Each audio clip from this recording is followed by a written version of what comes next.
Update on 1019. I've removed all the old grease and oil from the mechanics on this. I've not touched the motor yet. That's going to be the last bit. I also haven't checked the capacitor.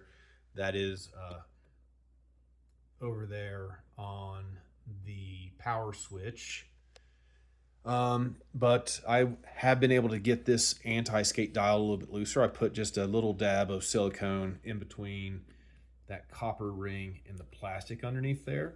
So it's moving much easier.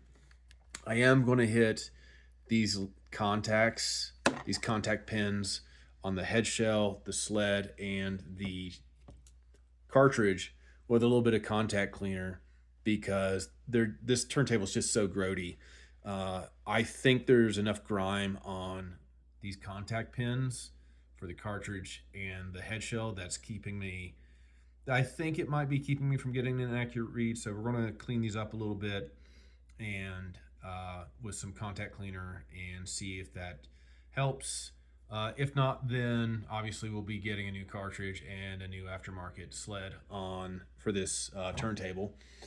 But as far as the electronics on this thing, that's going to be it. I'm going to start uh, putting this back together, starting with the speed control mechanism, and then just going out from there. Well, sad to say that this original uh, sled is all the wires are they're toast, and I don't feel like uh, trying to resolder these, so I'm ordering an aftermarket replacement. Surprisingly, well, maybe not surprisingly, but this cartridge still has is still good.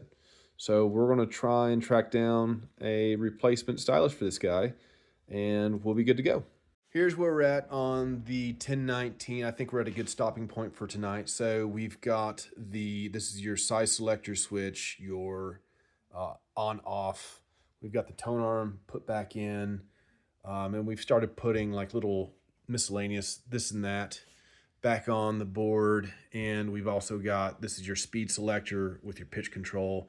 And I've got this arm that controls the height of the idler wheel. I did opt to send off for a refurbished one. Also, the oh heavens, what was I going to say?